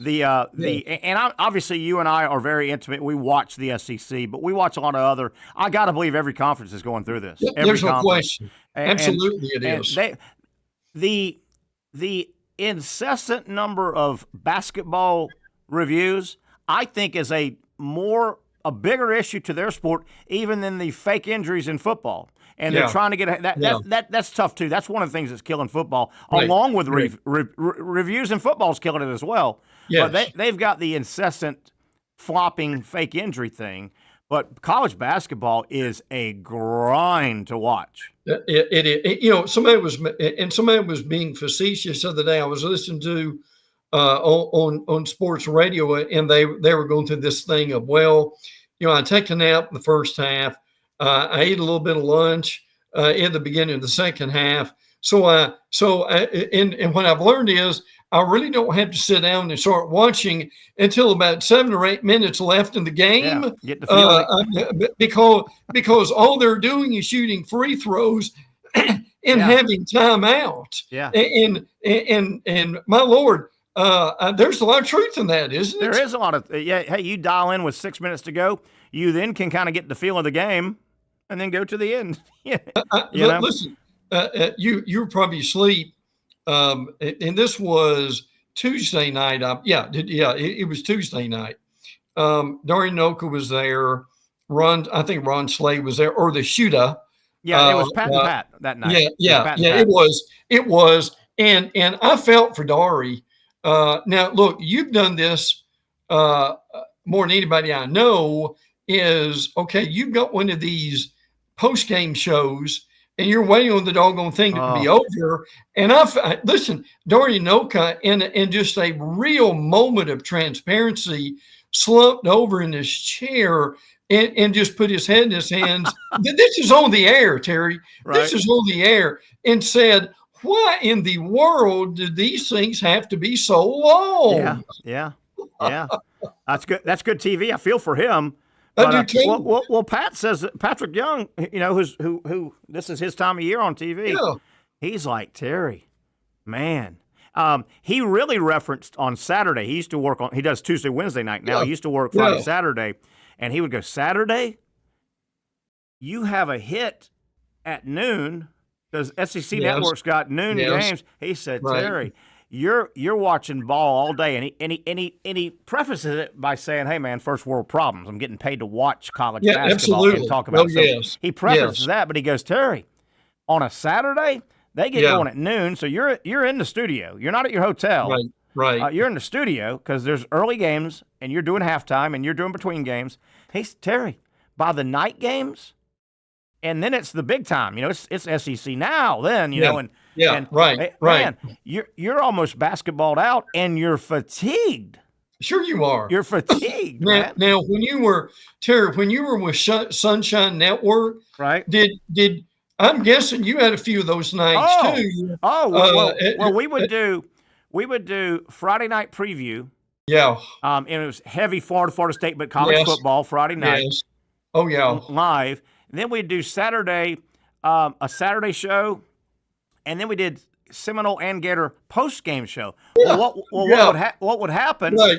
You'd have the Noles play a noon game, and Florida playing Auburn in a massive game, 7:30. Yes. So you're at the studio, and then the night game would drag on, be a great game. Yeah. But my God, you've been in that studio since about 11. And Florida Auburn's playing until 11:30. Oh yeah, and you want to be fresh. I mean, invariably, you get tired eyes. Your eyes look tired. Sure, you do. And look, I remember, and I bet you do too. I remember, Terry. I remember being in Doak Campbell, and those are the times. You remember the days you could actually. I mean, listen, we were actually in the locker room after a game. as they literally were coming out of the shower. Yep. I mean, old school. That's the way it used to be. But I remember talking to Bobby Bowden, and I remember looking at my watch, and it was after midnight, and I knew I was going back to Jacksonville. And look, I don't know when Ree wants to hear this, but the reality is, like you probably, Terry, I remember seeing the sun come up several times on the way back to Jacksonville after an FSU game. And I give Bowden credit, even at his age. Yeah. Terry, of course, he was getting paid more than we were. Yeah. But Terry, the reality is Bobby was fresher and had more energy at midnight than the media did. Yeah, he did. And I know Noel Nation that's watching right now, they will agree. There were some night games coming out of or are some night games and have been coming. A night game in Tallahassee coming home. That 2.5 hour drive is disguised as a 10-hour drive, man. And Terry, do you remember it was probably and again, we're getting probably too much detail here, but the walk from the stadium to the parking lot, and it was basically dark, as a cave. Yeah. And it probably took us 15 to 20 minutes at least to get back to the car. And then that damn drive from Doak Campbell to I-10. Yes. And that's Tennessee Street, I think it's called. Yes, it is. And with game traffic, that takes about 4 hours, it feels like, to get from the stadium your car to I-10 to get started on that miserable night drive. Terry, I remember a couple of times. First world problems, man. And I got smarter later on, and you and I went to some games together just to share the drive. Terry, I remember some games coming back to Jacksonville. I literally rolled down my window on the driver's side and virtually stuck my head out the window to stay away. Oh, absolutely. Absolutely. Windows down and popping yourself on the face. And Brent, we've got about 5 minutes. Let's hit Arkansas and Kentucky. It's a fun storyline. Kentucky should win the game. Arkansas scuffling. That's a fun one at night. We've talked Florida, Tennessee. A nice sneaky little game. Two teams having pretty good years. Missouri at Mississippi State. Right now, if they both hold serve, they're both tournament teams, definitely. That's a nice game. Georgia's on the cusp of making the tournament. Georgia's at Alabama tomorrow. Georgia, as Patrick Young said, they need to get one of the big four boys. They need to get a Florida. They need to get an Alabama. They need to get an Auburn, or they need to get a Tennessee, right? Georgia needs one good big win. And if they can hold serve and beat the lower-ranked teams, and I'm calling upset alert on Auburn at Ole Miss. Ole Miss is not playing great. They're not playing great ball. I think it's going to be a snake pit in that arena at 2 o'clock, and I don't know if Ole Miss can get them, but I think Auburn's going to have their hands full tomorrow. Janiah Broome is not healthy. I mean, he's still on the mark for the player of the year nationwide. Yeah. Now Flag may get it at Duke, but see what makes that game so difficult for Auburn is Ole Miss and Chris Beard. They know the defense, and now that people who play basketball will understand this. They know the angles to take. He's a good to coach cut off too, your man. passes and cut off, trying to get in the lane. That is a very dangerous game. Now you mentioned the Georgia-Alabama game. I'm not saying this is a lock, but I will say this: that is a coaching mismatch. It really is. With Alabama and Georgia, it's not even close. Yeah, Mike White's such a nice guy.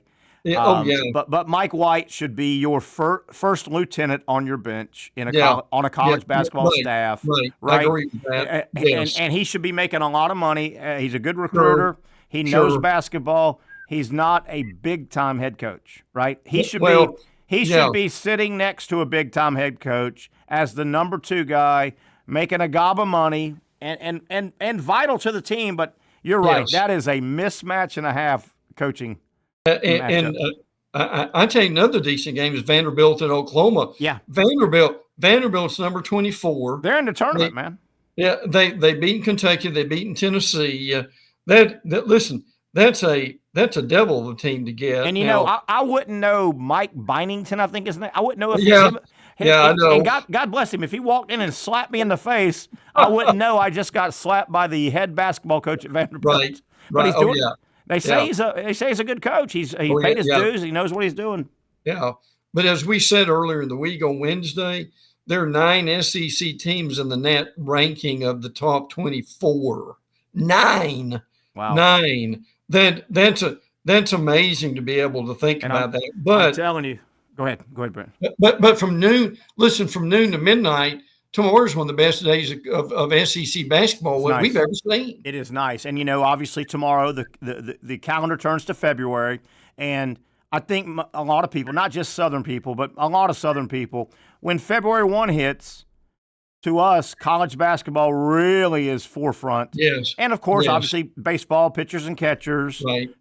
And crazy people like you and I'm jacked. I had Trent, my baseball guy, on yesterday talking college baseball, just kind of priming the wheel a little bit. And I think we all forgot, and I was just trying to – we'll do more of this priming the wheel with college baseball. I know we love it. But all the stuff that happened – we only got a minute left, but my God – Tennessee won the national title and probably should have lost the first game to Florida State on the terrible check swing. Last year, the 8 teams in Omaha represented 2 conferences, 4 from the SEC, 4 from the SEC, and 4 from the ACC. And we'll have that again this year. Baseball starts on Valentine's Day. Yeah, right around the corner. And then obviously MLB, but college football for crazy nuts like us. I mean, college basketball will now really take center stage as it gets down to the nitty-gritty. Brent, good stuff. Have a great, safe weekend, and we'll attack next week when it rolls around.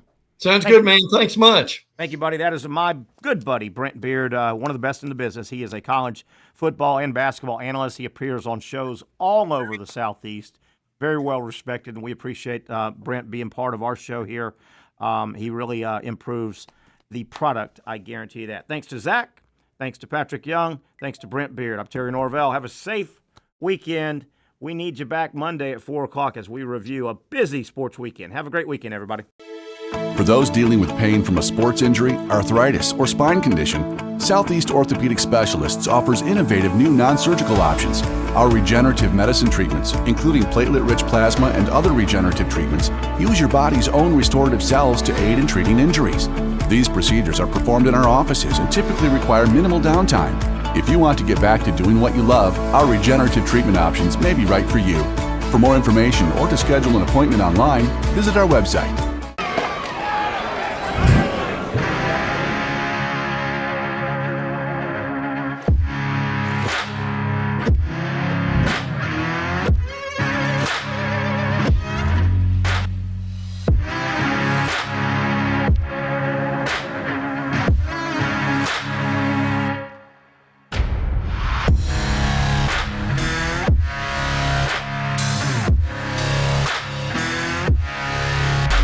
Finally, a family atmosphere, kid-friendly restaurant with a real sports bar feel. Brix Jack's Beach features all of that and a large, climate-controlled covered patio with misting fans and heaters for all seasons. Mix in an extremely diverse menu that features the most quality and affordable steak at the beach, and there's no reason not to enjoy your next lunch, dinner, happy hour, or big sporting event at Brix Jack's Beach, 300 2nd Street North in Jacksonville Beach. See you at Brix Jack's Beach. You really got to hand it to him. Hold on. The previous play is under further review. I'm not sure what he could review, but okay.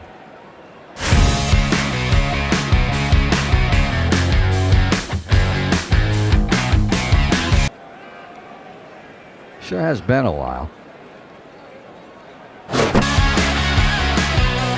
Dine in at Hurricane Grill and Wings for the football season. Well, there he is. Oh, what is that? Hey Hey everyone, Olivia Tasley here from Action Sports Jacks to tell you all the different ways you can watch our new 24/7 network.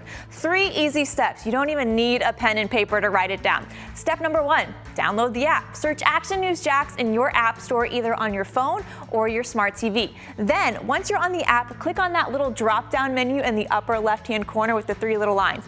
That'll show you these options, and boom, right here, click Action Sports Jacks 24/7, and you will be brought to our continuous stream channel.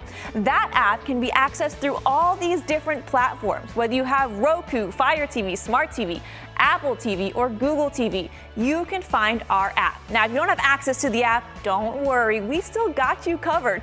We're across all social media platforms from Facebook, Instagram, X, YouTube, Twitch. We have a podcast channel. Plus, check out our short reels on our TikTok. Action Sports Jacks 24/7. It's on all the time and everywhere.